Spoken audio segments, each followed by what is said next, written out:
Nizar Aboud of Al Mayadeen, Beirut.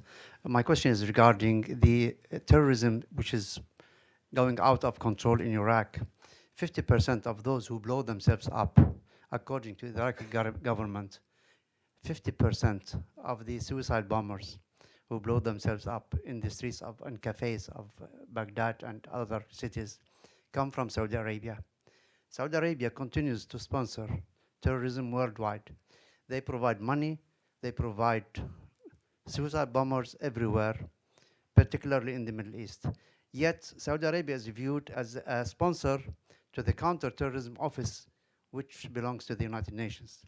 How do you reconcile both, and what are you telling the Saudis in order to stop sponsoring terrorism? First of all, as a judge, I have to get the evidence of what bring me the papers. No, the Iraqi government is saying 50% of those. It says, but to judge a country, you have to get the evidence, and then you have to go to the to a court for that. No, what I feel, what I think is that, I mean, this is what we said yesterday during the briefing. There are two aspects. First of all, you cannot deny that Saudi Arabia has made this pledge, of course, for the counter-terrorist activities of the Counter-Terrorism Implementation Task Force. In the nebulous of the counter-terrorism within the UN system itself, the coordination organ is something, and of course the committee of the Security Council is another one. But of course we are part of that. We are, coordinated and collaborating with them. Well, let's see if the money comes, how to use these funds in order, for example, to really speak seriously about counterterrorism, because it's the first time that we have this huge pledge in the organization against terrorism. It's the first time. It can be a seed money eventually for a bigger project in the areas in which we have this type of difficulties. Now, why I relate to the issue of yesterday? You know very well that there is an issue, a long issue, since you are from I understand you are from the country, a long issue between different parts of Islam. And then perhaps to educate and to have this collaboration and this inter-dialogue within even a religion, which was the same, by the way, for certain parts of Europe at a certain time, I have still the stigmas in my countryside of the war between the Protestants and the Catholics in the southwest of France. And believe me, even if it was in the Middle Age, we still remember now the line of the castles which delineate the border between the Protestants and the Catholics. In my countryside, in Gascony, the countryside of the Three Musketeers, let's say. Yeah, this is the same. So I feel that you will not and I am not. I'm not sure that you can solve these problems, by confrontation. We have really, as Tony Blair said yesterday, we have really to have this dialogue, not only among religions, but within religions themselves.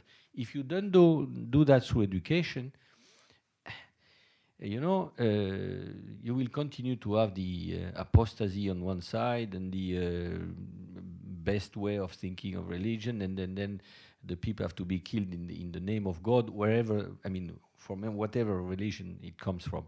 So this is on this subject matter that I feel that education has to get through. Second,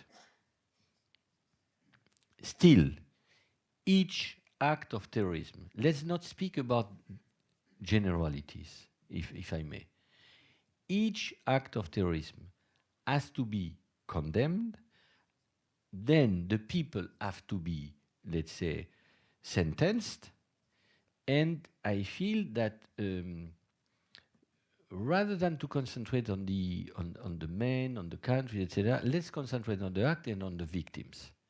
Because at the end of the day, I remember very well, in each of the places I went, what is there is, the blood on the ground, the victims of terrorism, the suffering of the people, wherever they come from. Because I can say, for example, I can say on the other side, okay, you have in Lebanon, you have this, you have that, so everywhere. So I think that we have really to concentrate on what is an act of terrorism, how it is perpetrated, and then, really to support the prosecution, adjudication of acts of terrorism each time there is a perpetration of such an act. Yeah, but here on the educational side, just to follow up on that, on the educational side, recently Saudi Arabia sent $500 million to finance schools in Afghanistan. Afghans need school, not religious schools, because they teach that same religion which really encourages terrorism and fanaticism. Here, they need real schools to teach mathematics, to teach science, to teach all languages, whereas Saudi Arabia continues to finance even what you are talking about, the culture of terrorism. Okay. Well, I discussed the issue not in Afghanistan, but some times ago in Pakistan. We have to concentrate on the curricula. I think that, if a country wants to send some funds, to support, let's say, religious education, what we should do, and all of us, and probably also to speak with Saudi Arabia on that. I think that it is possible because this is something that is understandable. We have to speak about the curriculum of each, which is there. And for example, in the Madrasat and all of that, this culture of interfaith dialogue, etc., has to take place within the curriculum of these courses. This is what they try to do now. They have succeeded, by the way, in Pakistan, with the same type of difficulty that you were referring to.